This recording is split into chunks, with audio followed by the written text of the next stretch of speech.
Na ponta da península de Yucatán, México, na Riviera Maia, situa-se Tulum, um sítio arqueológico raro de frente para o mar. Tulum, cidade costeira, era uma fortaleza mercantil fundada em 564, conforme inscrições. A maioria dos vestígios é do fim do período pós-clássico, século XIII d.C. Tulum, palavra maia para cerca, é fácil de entender pelas enormes muralhas que cercam a cidade. As fortificações cercam o setor principal da cidade antiga, abrangendo sua arquitetura monumental, templos, altares, túmulos e edifícios dos líderes. O Templo dos Afrescos é o mais interessante e preservado. A fachada exibe molduras duplas com rosetas, figuras humanas e espirais. Segundo arqueólogos, representam seres sobrenaturais do submundo, que, pela lenda, favoreciam a agricultura e o crescimento. Estes afrescos azuis e brancos são das mais importantes representações do período Maia.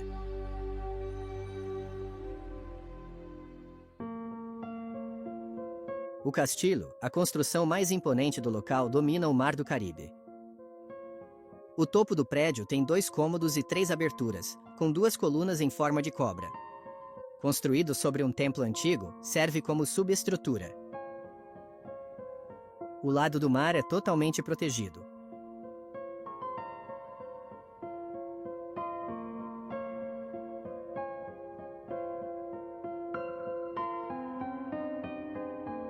Mais adiante, o templo do deus descendente consiste numa pequena plataforma com um templo de um só cômodo. Ele exibe personificações do deus da chuva, do deus do sol e da deusa da lua. O palácio é a casa do grande senhor. Na estrada principal de Tulum, sua fachada mostra um pórtico com 6 entradas e 4 colunas. O edifício tem 3 entradas e é a maior construção da cidade. A entrada da Casa das Colunas tem 4 colunas que sustentavam o teto. Uma divindade está na parede. Como Tulum foi construída no pico mais alto da costa, e por sua rede de muralhas, a cidade era um local privilegiado para a exploração de recursos marítimos e para o comércio com outras cidades maias.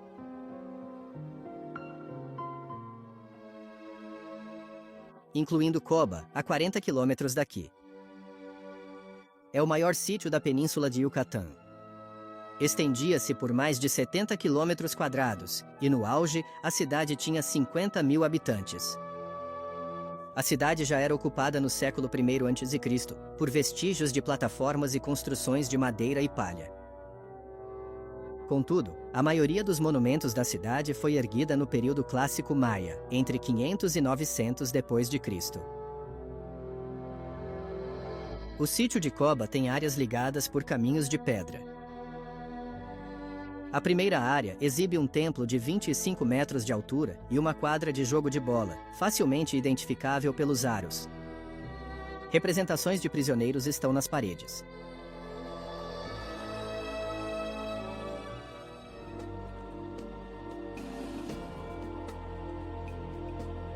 Mais de 30 estelas de calcário, altares e painéis de dignitários foram descobertos no local. Eles datam do século VII. Um complexo de edifícios modestos é notável, pois agrupa os monumentos mais recentes de Coba, erguidos no início do período pós-clássico, no século XIV. O grupo das pinturas alude aos fragmentos de afrescos vistos no templo principal. Este templo e anexos foram feitos com materiais e pedras de templos antigos.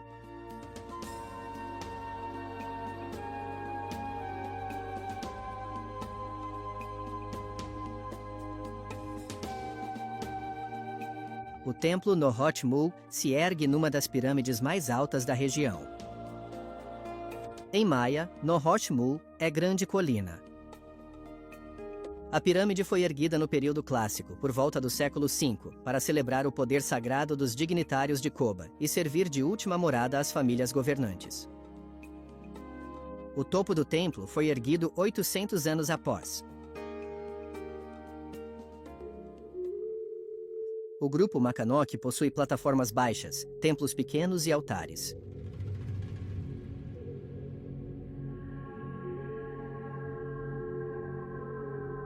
Aqui estão estelas que comemoram eventos da classe dominante de Koba, incluindo mulheres.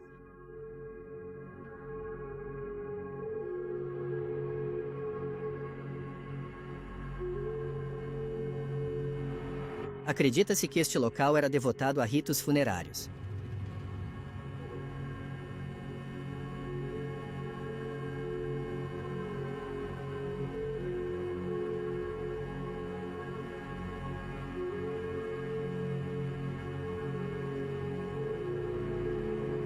Após o ano 2000, a cidade perdeu a sua relevância política, mas parece ter mantido seu poder simbólico e religioso, o que a fez florescer novamente entre 1200 e 1500, até a chegada dos conquistadores espanhóis.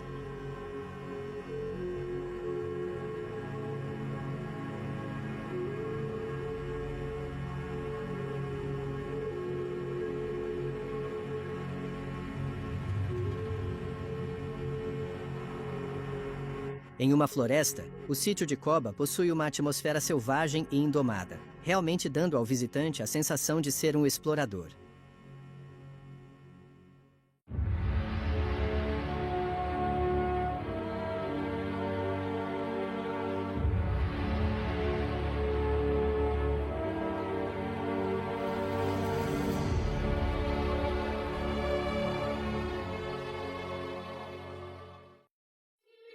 A Abadia de Royaumont, a 30 quilômetros de Paris, foi fundada em 1228 pelo rei São Luís.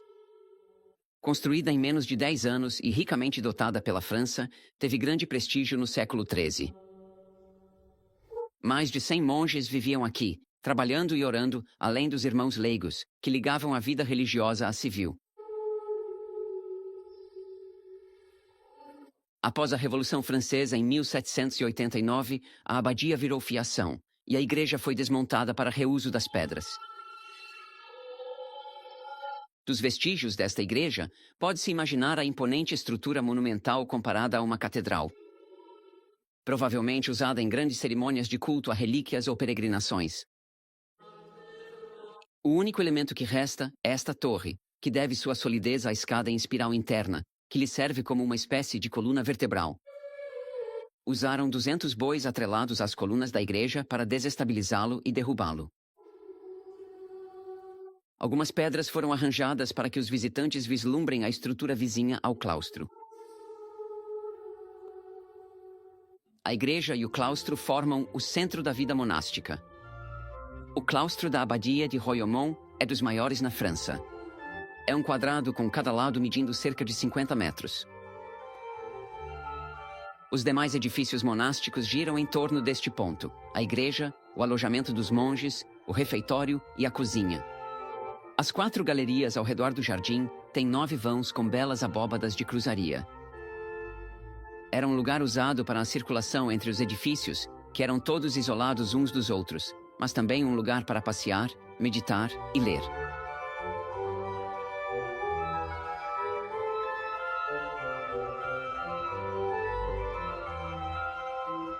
Tombado como monumento histórico, este belo jardim no claustro da abadia foi restaurado no início do século XX. Sem registros do jardim antigo, ele foi refeito como um jardim formal francês, estilo neoclássico da Renascença, com canteiros e arbustos geométricos. A água no centro une as 4 seções que são uma referência aos rios do paraíso. A vida monástica era muito regulada. Enquanto os horários de oração pontuavam o dia, os de dormir, acordar e comer também eram definidos pela regra. Uma refeição ao dia era servida no refeitório, e carne era proibida. O refeitório dos monges tem arquitetura linda, fina e esbelta com grandes colunas monolíticas. As refeições ocorriam em silêncio, lidas por um leitor no púlpito.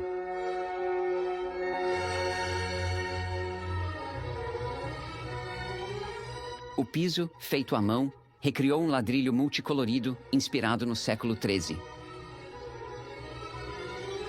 Junto ao refeitório dos monges do coro, a cozinha, por sua vez, possui abóbada baixa, suportada por 4 pilares maciços com capitéis vegetais. No nicho, há uma virgem amamentando do século XIV, chamada Virgem de Royaumont. A cozinha centralizada, com várias chaminés, servia cerca de 250 refeições diárias. Embora houvesse 100 monges do coro, muitos irmãos leigos garantiam a ligação entre a vida monástica e o mundo exterior. Irmãos leigos tinham seu refeitório. Esses monges não faziam os mesmos votos que os monges do coro. Eles podiam sair e cuidavam de coisas como o trabalho agrícola e a exploração de florestas, moinhos e pesqueiros. Era uma atividade de subsistência e para o desenvolvimento da abadia.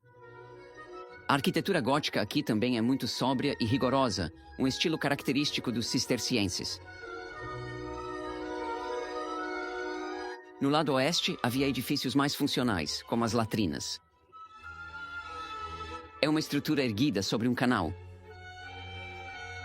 Para entender este prédio, a regra cisterciense era bem rigorosa. Os monges acordavam, oravam e comiam na mesma hora, e também iam ao banheiro simultaneamente. Daí o grande número de latrinas, 32, que ficam sobre o canal que passa pelo térreo, logo abaixo. Após seu apogeu no século XIII, a abadia entrou em declínio.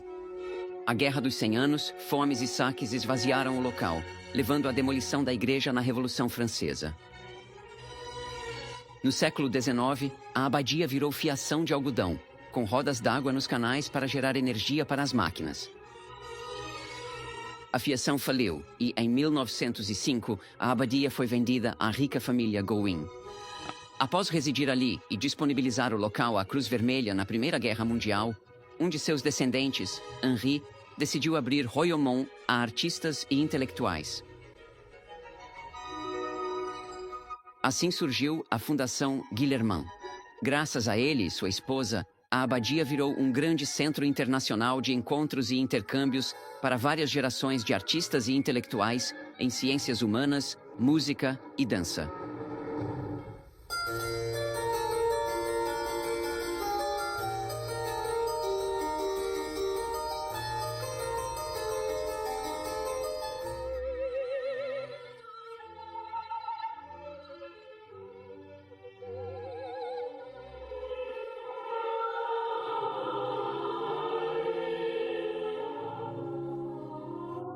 Após ser uma abadia cisterciense com auge no reinado de São Luís e atravessar 800 anos da história francesa, a abadia de Royaumont é hoje um centro cultural de renome internacional. Todos os anos, mais de 300 músicos e dançarinos, selecionados por critérios de excelência, vêm aprimorar suas habilidades com mestres reconhecidos, tanto por sua arte, quanto por sua capacidade de transmitir ideias e inspirar. A inspiração é a vocação primária deste local, onde a alma se elevava para o bem da humanidade.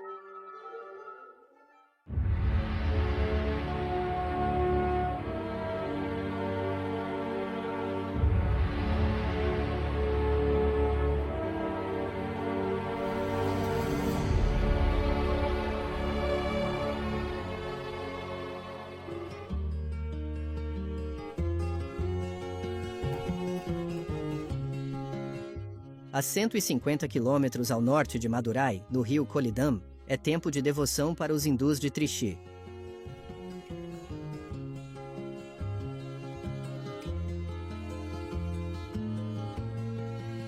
A cidade se caracteriza por um bloco rochoso monolítico de 83 metros. Uma escadaria íngreme leva ao topo, oferecendo uma vista fantástica da cidade, outra megalópole do estado de Tamil Nadu, com mais de 1 milhão de habitantes. No pico da rocha, um templo é dedicado a Ganesh.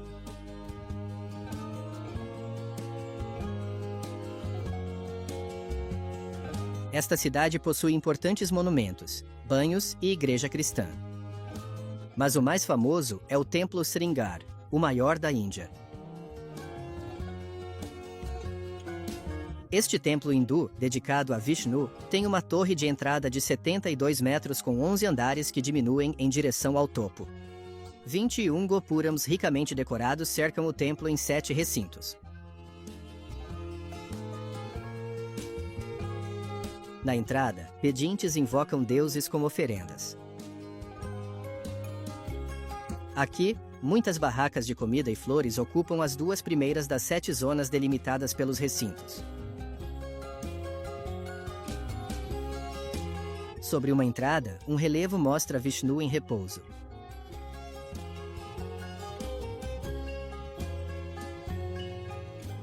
Um elefante lembra que Ganesha, filho de Shiva, é o deus do conhecimento e inteligência.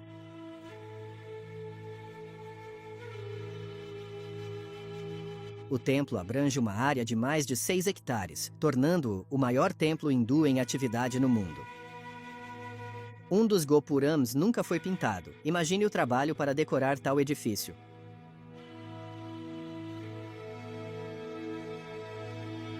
Além das 21 torres, o complexo inclui 39 pavilhões, 50 santuários e o Salão dos 1000 Pilares, com 953. Construído no século XV, no antigo templo. Os pilares têm esculturas de soldados a cavalo esmagando demônios.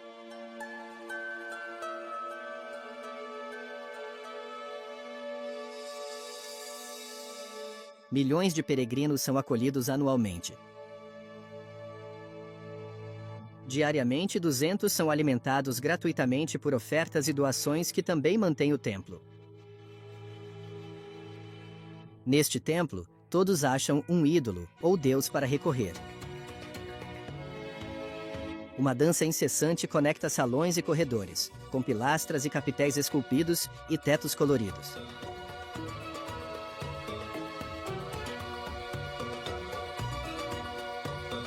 O complexo abriga santuários e dezenas de formas de Vishnu.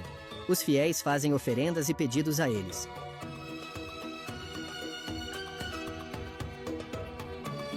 Quanto mais se adentra, mais sagrado é o local.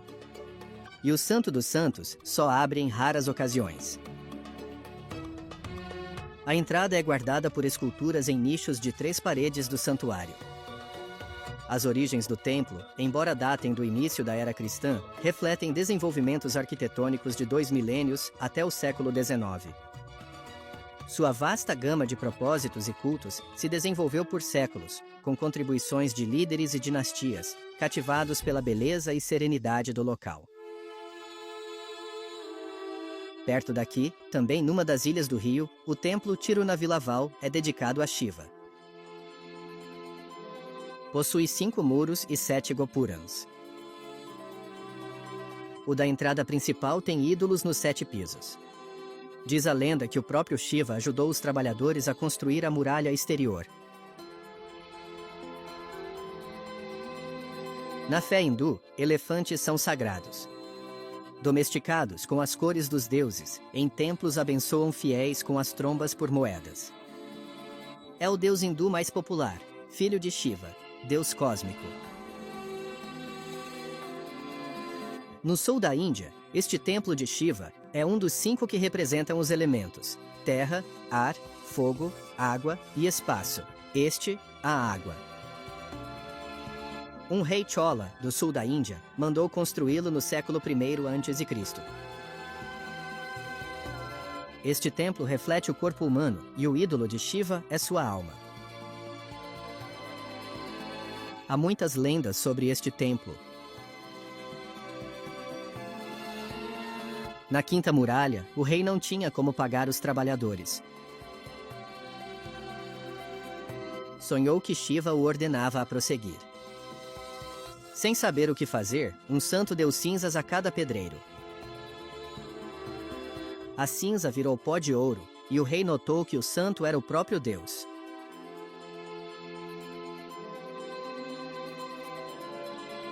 Então, esta é a muralha mais sagrada. Hoje, gera grande devoção dos fiéis no sul da Índia.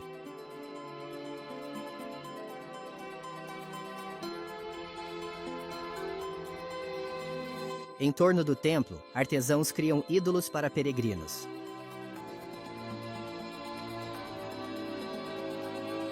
Aqui, um ferreiro molda estátuas de bronze do deus venerado.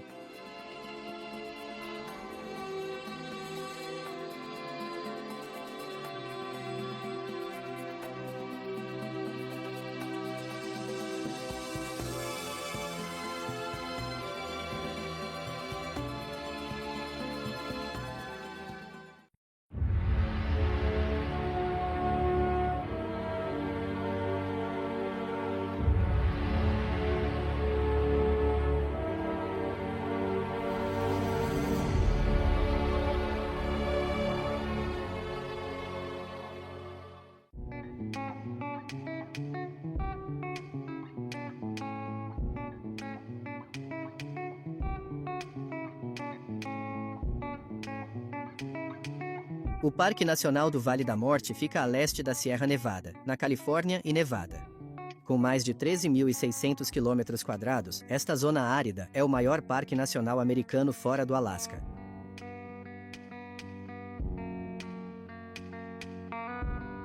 Entre as serras Panamint e Amargosa, o Vale da Morte, há 10.000 anos, tinha um grande lago que cobria quase todo o vale.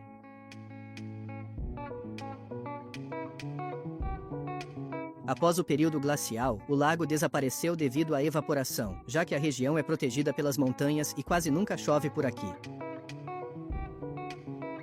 No vale, um ponto verde surge nesta paisagem desértica, Furnace Creek.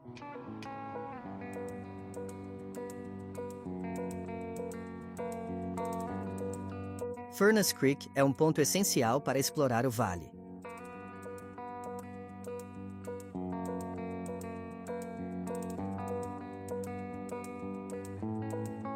Existem também remanescentes da época da mineração de bórax.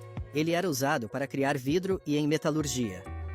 Os restos fossilizaram na areia, pois Furnace Creek é um dos locais mais quentes do planeta, com temperaturas acima de 50 graus Celsius. Há também vestígios dos descobridores do Vale da Morte em 1849.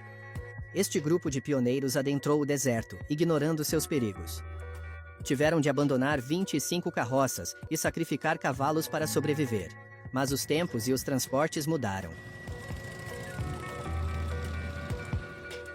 Topograficamente, o Vale da Morte tem a maior variação de altitude no Zeuá. O fundo do vale, 85,5 metros abaixo do mar, ladeia montanhas de até 4.000 metros.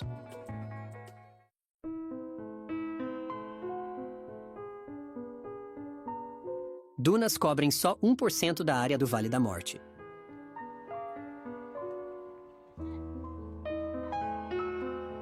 Dunas cobrem 1% da área do Vale da Morte. São famosas, pois a indústria do cinema as usou em vários filmes, como Star Wars.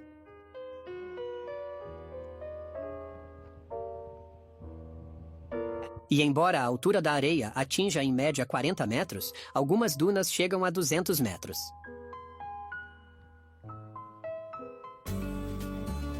Zabriskie Point oferece vista espetacular de colinas e ravinas de cores mutáveis.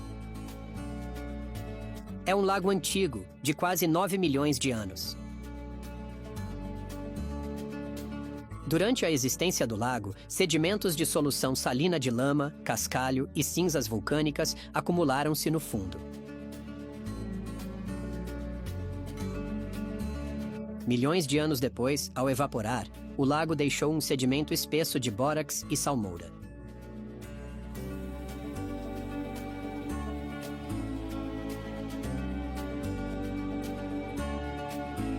Sua superfície é marcada por sulcos, incisões estreitas e rasas criadas pela erosão da água.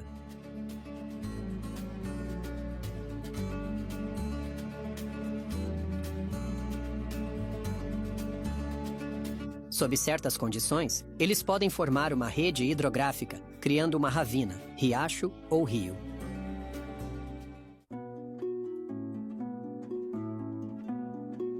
Perto daqui, nas Badlands, Artist's Palette faz jus ao nome. A erosão que desgastou rochas e sedimentos revela uma paleta de cores que reflete a diversidade de materiais e a oxidação dos metais.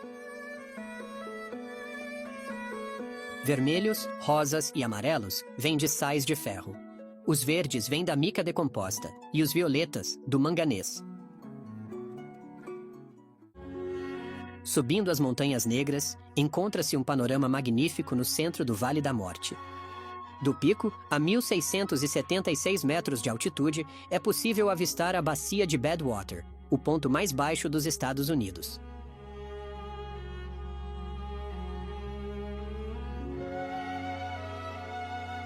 A planície de Badwater é o lugar mais inóspito do Zeuá. Antes um lago salgado, fica a 86 metros abaixo do mar. O local detém o recorde de temperatura, 56,7 graus Celsius, em 13 de julho de 1913.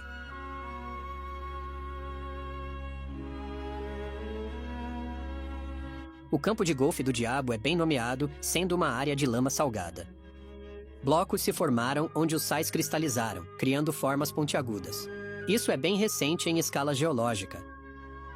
Ela foi criada pela evaporação do lago no início da nossa era.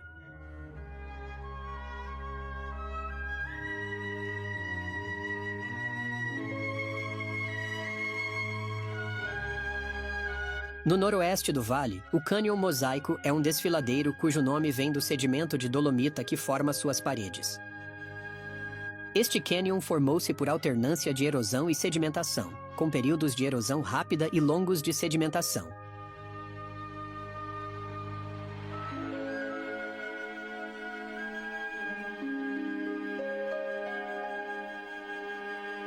O cânion dourado revela formações geológicas. Penhascos vermelhos, erodidos pelo vento e chuva, impõem-se. O Vale da Morte revela uma paleta de cores e sensações em sua extensão infinita, onde o tempo parece parar.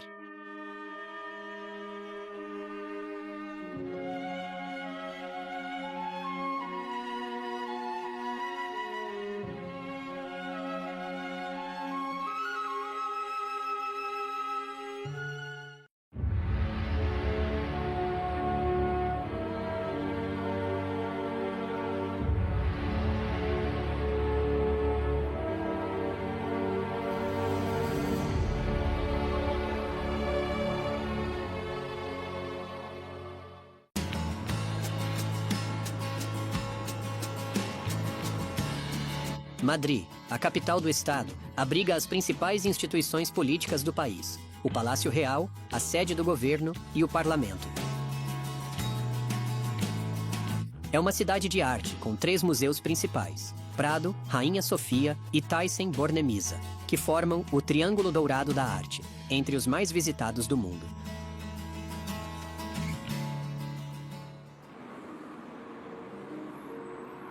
Na cidade, a Gran Via é a avenida principal do centro histórico. Ela agrupa cinemas, teatros, hotéis, lojas e bancos, todos em estilo neoclássico. Em 1886, Carlos Velasco Peinado propôs à prefeitura um projeto de Gran Via. Com estilos do Art Deco nova-iorquino ao haussmanniano francês, a Gran Via é um mostruário de arte urbana, da Belle Époque de 1920 até os anos 50.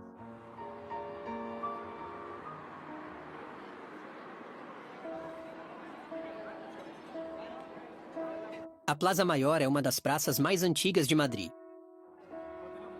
Encomendada por Filipe II, fundador da capital, foi construída durante o reinado de seu filho, Filipe III.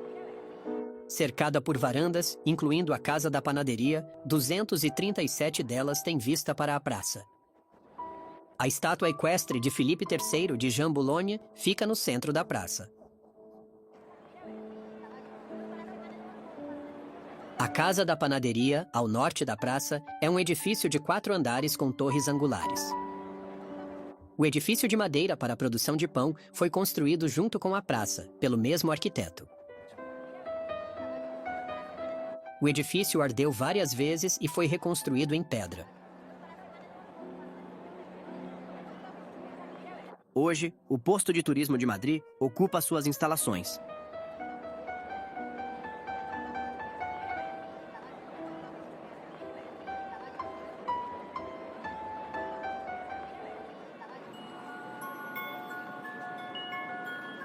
A Porta do Sol, o Portão do Sol, é um dos locais mais frequentados e renomados de Madrid.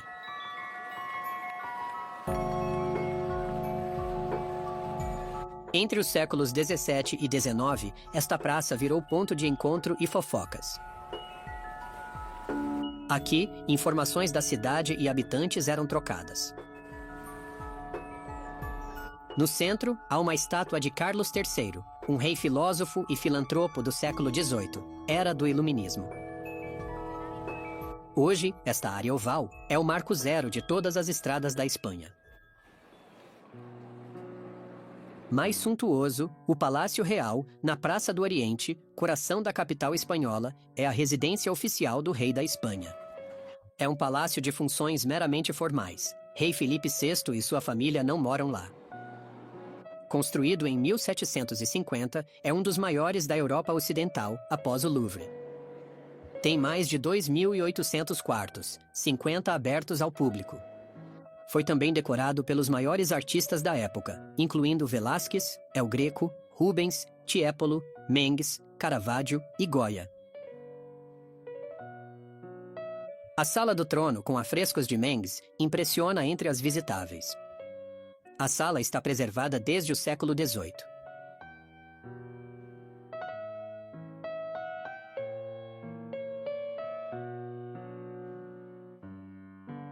O salão comporta até 150 pessoas. E o quarto real, com tapetes magníficos, tem afrescos de Velázquez e obras de Caravaggio e Goya.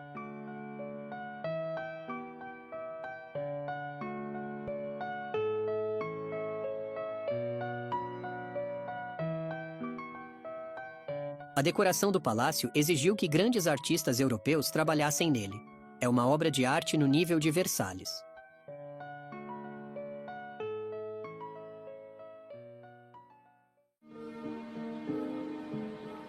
A Praça do Oriente, em frente ao palácio, cerca um jardim formal francês com esculturas dos primeiros reis da Espanha, que deveriam estar na cornija superior. Mas pesadas demais foram trazidas para cá.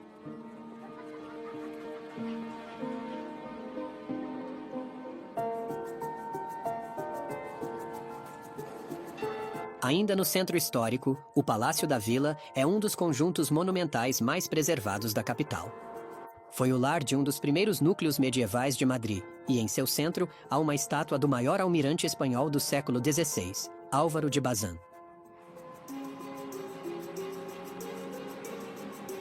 Ao lado, a Casa de Cisneros foi edificada em estilo plateresco, com a pedra talhada como por um ourives.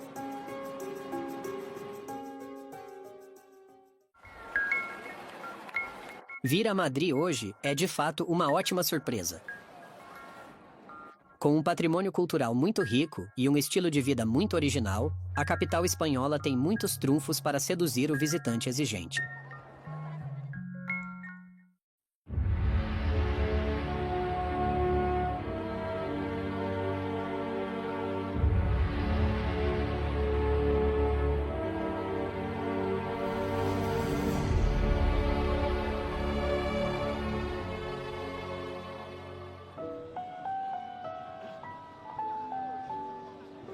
Suzhou, das mais antigas da China, hoje tem mais de 2 milhões de habitantes. Desde o século XIII, Suzhou era a capital da seda, seu centro industrial, com sua renomada escola de bordados.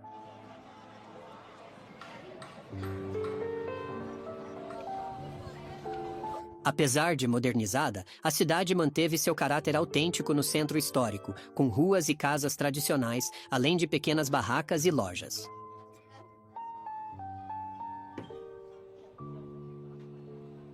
Construída à beira de um lago na foz de um rio, a cidade, com seus muitos canais, ganhou o nome de Veneza do Oriente. As duas são até cidades irmãs. Marco Polo disse que Suzhou tinha mais de 6.000 pontes para atravessá-los. Com certeza foi um exagero. Atualmente, a cidade tem cerca de 160, com mais nos arredores. Visitá-los é uma alegria, pois não há carros, nem lojas, apenas barcos pequenos para locomoção ou passeios românticos.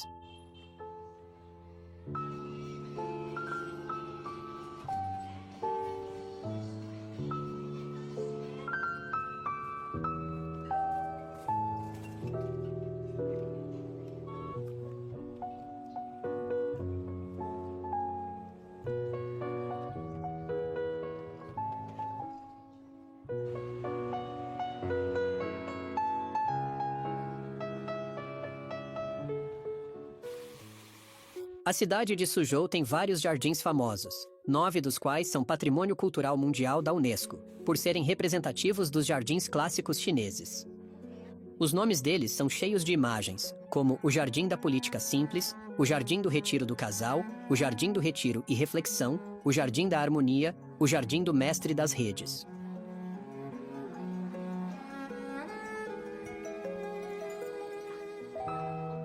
Ou como este aqui. o Jardim do Retiro do Casal, que fica perto do final da cidade antiga, ao longo do Canal Leste. Longe das atrações turísticas, como os outros jardins da cidade, é atravessado por pequenos e sinuosos riachos e tem um encanto único pela sua atmosfera e ambiente. Contém vários pavilhões e aqui as pontes em zigue-zague são supremas. Destaca-se pela beleza de suas poucas árvores, que adornam o caminho, e por suas magnólias e camélias.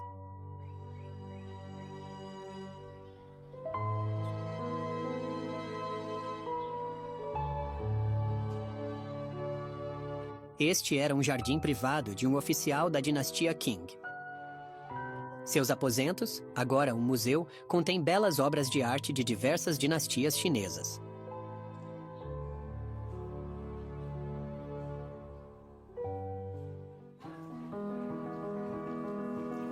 O Jardim Mestre das Redes é um dos 4 mais famosos da cidade.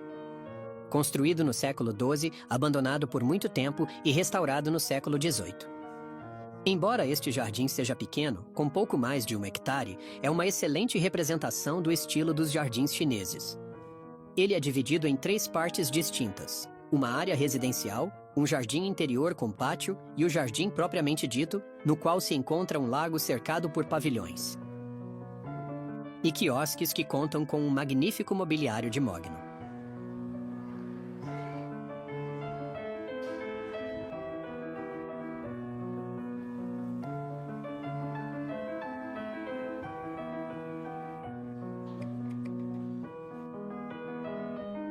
Além de uma bela coleção de cerâmicas. Este jardim, além disso, se diferencia pela presença de rochas com formatos genuinamente singulares. O Pavilhão da Grande Onda, de 1044, é o jardim mais antigo de Suzhou. Diferente dos outros jardins, que se baseiam em espelhos d'água, o Pavilhão da Grande Onda dedica grande parte de sua área a colinas artificiais. São salpicadas por pavilhões e galerias entre rochas e árvores, cativando visitantes com seu charme.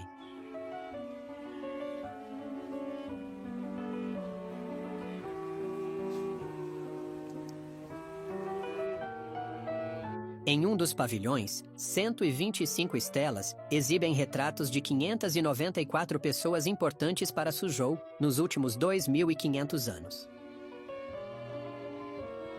Em Suzhou, os jardins clássicos são uma verdadeira obra-prima do paisagismo chinês. Arte, natureza e ideias se unem harmoniosamente em conjuntos de grande beleza e serenidade. Assim como caligrafia e poesia, a arte do jardim é sagrada na China.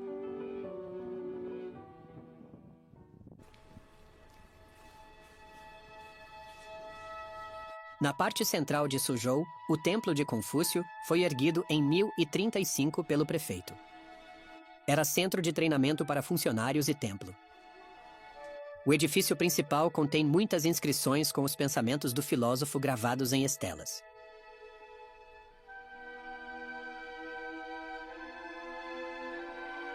Lá dentro, há uma estátua do mestre que viveu em 500 a.C. Confúcio é a figura histórica que mais marcou a civilização chinesa. Ele é considerado o primeiro educador da China, porque promoveu valores com o objetivo de relações humanas harmoniosas, visando uma boa sociedade com pessoas semelhantes.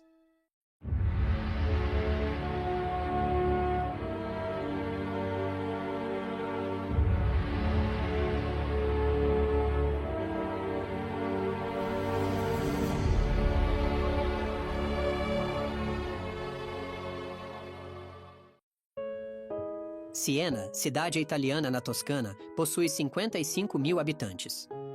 A cidade é célebre por sua riqueza artística e arquitetônica e patrimônio mundial da Unesco. Diz a lenda que Siena foi fundada por Sênio e Asquio, filhos de Remo, que fundou Roma com Rômulo. Sênio e Asquio fugiram da antiga cidade em 2 cavalos, um preto e um branco, dados a eles por Apolo e Diana para escapar da fúria de seu tio Rômulo. Pararam aqui e fundaram a cidade de Siena. As cores de seus cavalos, branco e preto, viraram as da cidade. No século VII, a cidade se desenvolve na era dos reis lombardos. livre e independente, torna-se a grande rival de Florença, mantida à distância por muito tempo. A rivalidade com Florença é visível na riqueza do patrimônio de Siena. O edifício mais icônico de Siena é a Catedral de Nossa Senhora da Assunção, conhecida como Duomo. No alto domina o centro histórico da cidade. O Duomo era das igrejas mais belas da Itália. Com mármore preto, branco e vermelho, foi construída entre 1136 e 1382. A fachada de Giovanni Pisano tem 3 portais e colunatas com belas esculturas. Os 3 mosaicos dourados são recentes. Foram feitos em Veneza em 1878 por Alessandro Fancy. O principal mostra a coroação da Virgem e a direita, Natividade. A catedral representa a arte local da era. Em 2 fases, combina elementos do estilo gótico francês com o românico toscano e a arquitetura clássica. A porta central de bronze foi refeita no século XX. Acima dela, há um sol também feito de bronze. Na fachada, decorações e obras-primas abundam, talvez em demasia. Acima, a estatuária é gótica. As estátuas dos patriarcas ao redor da rosácea são obras sem autoria. Quase todas as estátuas que adornam a catedral hoje são cópias. As originais estão no Museu do Duomo. As esculturas do térreo são românicas. Os personagens nas folhas de acanto representam profetas, filósofos, apóstolos, criados por Giovanni Pisano e seus alunos. A nave de 90 metros é famosa pelo mármore preto e branco. A divisão horizontal em preto e branco remete ao brasão de Siena. Pilares de faixas alternadas sustentam arcos semicirculares, com 171 bustos papais. As virtudes cristãs, evangelistas e profetas. Todos com belas decorações. O interior do Duomo realmente parece um tesouro. A impressão é realçada pelo magnífico piso de 3.000 metros quadrados, com 37 incrustações de mármore, que mostram mais de 60 cenas e símbolos bíblicos. Na antiguidade, uma sibila era uma virgem profeta. O símbolo greco-romano de Verrocchio de Landi tem silhueta elegante. Seus traços estão imersos no cabelo, coroados por um diadema. Aos pés dela, lobo e leão dividem a pata. É uma alusão ao Tratado de Paz entre Siena e Florença. Ao levantar a cabeça, você nota que o teto é todo decorado com marchetaria de mármore. Sem dúvida, foi feito antes do piso. Além das sibilas, outro tema se organiza em torno de um círculo vasto, representando a loba Siena, amamentando os fundadores da cidade, Sênios e Esquius. A cena é cercada pelos animais totêmicos das 8 cidades aliadas, incluindo o unicórnio de Viterbo, a cegonha de Perugia e o leão de Florença. A lebre de Pisa e o elefante de Roma. O cavalo de Arezzo, bem como a pantera de Lucca e o ganso de Orvieto. Este grupo anônimo data de 1373. Na seção, a inspiração não é mais da antiguidade, mas de temas da história hebraica. São cenas grandiosas em dimensões e riqueza narrativa, repletas de personagens. A primeira cena, a expulsão de Herodes, obra de Benvenuto di Giovanni de 1485, narra a saída do rei Herodes de Jerusalém, traído. Ele trava uma das maiores lutas para salvar a família. O centro do painel mostra uma batalha campal, tema raro na pintura sienense. Esta obra reflete os sonhos de poder e grandeza de Siena. Era o estado mais forte da Toscana, evocando e magnificando suas lutas através das batalhas dos hebreus. A cidade na borda do mosaico recorda Siena e seus muros. O massacre dos inocentes foi escolhido pela compatibilidade com as outras cenas e também por sua ligação a eventos na Itália. Na criação desta parte dos pavimentos, o sul da Itália estava chocado com os horrores dos invasores otomanos muçulmanos. Aqui, vemos o massacre de recém-nascidos após o anúncio do futuro Rei Jesus. Alguns notam que isso ilustra o fim glorioso, mas traumático, da independência de Siena. A tapeçaria de San Giovanni é um dos locais mais sagrados da catedral. Ela fica embaixo do coro. Estas pias batismais foram feitas de mármore, bronze e esmalte, entre 1417 e 1431, pelos mestres Donatello, Lorenzo Ghiberti, Giovanni di Torino e Gara di Orotio. Ghiberti criou este painel de São João Batista capturado e levado a Herodes. Donatello esculpiu esta virtude, perdão ou confiança. Ao lado, outro bronze de Lorenzo Ghiberti, representando o batismo de Cristo. Esta outra simboliza a justiça. O terceiro bronze, de Giovanni di Torino, mostra o nascimento de São João Batista. Donatello criou este bronze, a apresentação da cabeça de São João Batista a Herodes. A esperança foi esculpida pelo mestre renascentista florentino.